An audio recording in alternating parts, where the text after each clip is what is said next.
បើតាមជំនឿខ្មែរបុរាណតាមចាស់ចាស់ដំណើរតគ្នាមកថារូបអាបដើមឡើយសិក្សារៀនសូត្រស្នេហ៍មុខរូបអាបកម្រមានភេទប្រុសណាស់ស្ត្រីដែលរៀនស្នេហ៍មុខនេះលុះបានកាន់អនុវត្តយូរទៅសិលមុនស្នេហ៍នេះក៏ចូលជោគនៅក្នុងខ្លួនស្ត្រីនោះហើយខ្លាចទៅជារូបអាបទៅព្រលឹងអាបបានសន្ធិដ្ឋស្នាក់នៅក្នុងតួអង្គរូបនេះជានិច្ចកាលបើសិនបើរូបអាបនេះ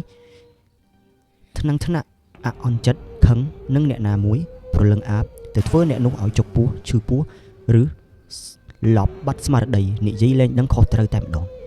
ចាស់និយាយទៀតថាពេលយប់ព្រលឹងអាបចេញពីរូបទៅរកស៊ីឈាមកំរងកង្កែបមានរូបភាពជាភ្លើងពណ៌ខៀវធំជាងភ្លើងអំពើអំពែកពេលវាដើរឬអណ្ដាតភ្លើងនេះมันមានសកម្មភាពភ្លុបផ្លែតភ្លឺរលត់ដូចអំពើអំពែកទេគឺវាភ្លឺធ្លោរហូតតែម្ដងបើកាលណាវាចង់បំបាំងខ្លួនឬគេចពីឧបសគ្គអ្វីមួយវាពន្លត់ភ្លើងឲ្យងងឹតមួយរយៈបើសភាពការបានស្រួលជាឡើងវិញទើបអាបបញ្ចេញភ្លើងខៀវជាបន្តទៀតគេតែងតែឃើញអាបអណ្ដែតព្រិចដើរស្វែងរកអ្នកដែលទើបសម្រាលកូនថ្មីជាធម្មតាតែងតែមានឈាមធ្លាក់ចុះមកក្រោមផ្ទះឬក្រោមគ្រែដែលជាកន្លែងសម្រាលកូនប៉ុន្តែជាទូទៅនៅស្រុកស្រែចម្ការពេលសម្រាលកូនគេតែងតែរកគ្រូមកធ្វើភ្លើងឬយើងអាចហៅម្យ៉ាងទៀតថាសែនមុនវិជាការពាត់សេនាការពារព្រីក្រឡាភ្លើងឬការពារអាបមកយាយជាបាតស្ត្រីសម្រាប់កូនដោយយកអំបោះមកពាត់សីមាឬស្រាក់បន្លាជុំវិញគំរូឈាមគេតែងតែនិយាយតគ្នាថា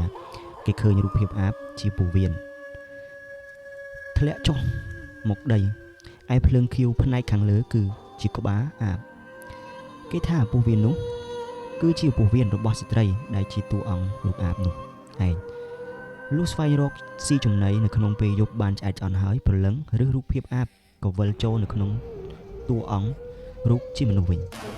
ចំពោះបញ្ហាអាបនេះអ្នកនិពន្ធ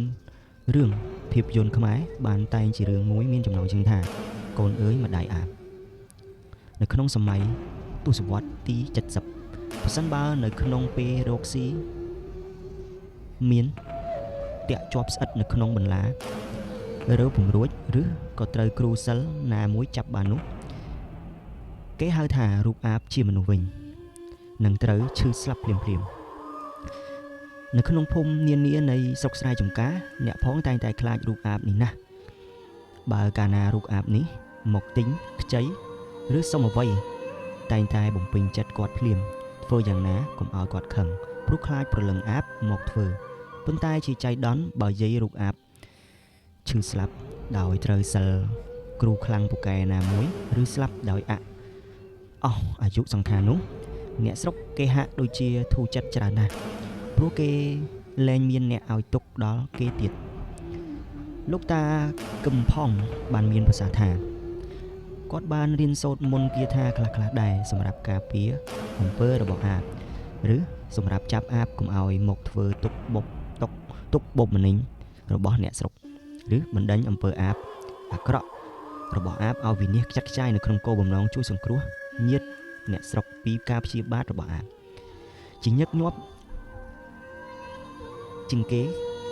អាចសម្គាល់បានថារឿងជំងឺត្រូវអំពើរបស់អាបដោយចុកពោះខ្លាំងដល់ថ្នាក់អ្វី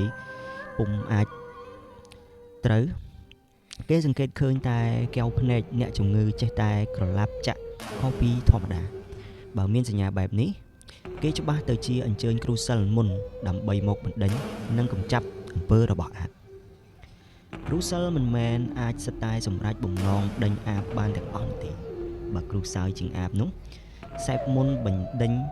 អាបមិនចេញគឺអ្នកជំងឺនោះនឹងឈឺបន្តទៀត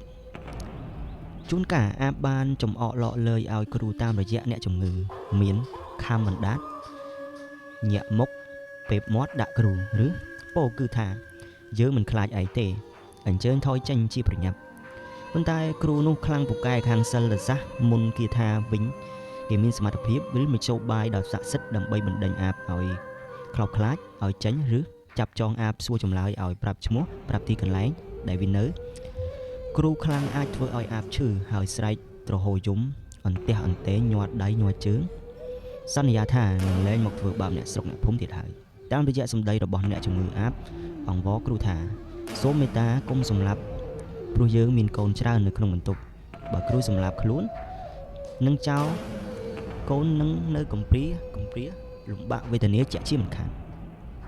គ្រូខ្មែរយើងជាច្រើនដែលអ្នកជួយជ្រុំជ្រែងពាក្យព្រានប្រដៅ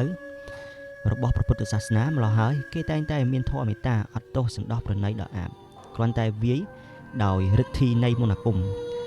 តែមិនសម្លាប់ទេគេជឿថាបើសម្លាប់ព្រលឹងអាបនោះរូបដែលព្រលឹងអាបសន្ធិដ្ឋនោះក៏ស្លាប់ដែរធម្មតាគ្រូតែងតែមានចិត្តធម៌មេត្តាអាណិតទាំងអ្នកជំងឺអាណិតទាំងអាបពោលគឺគេសង្គ្រោះអ្នកជំងឺឲ្យឆ្លងផុតពីអំពើរបស់អាបហើយម្ល៉េះហើយត្រាប្រណីអាបឲ្យមានជីវិតរស់នៅតទៅទៀតតែត្រូវលះបង់អំពើអាក្រក់ជាដាច់ខាត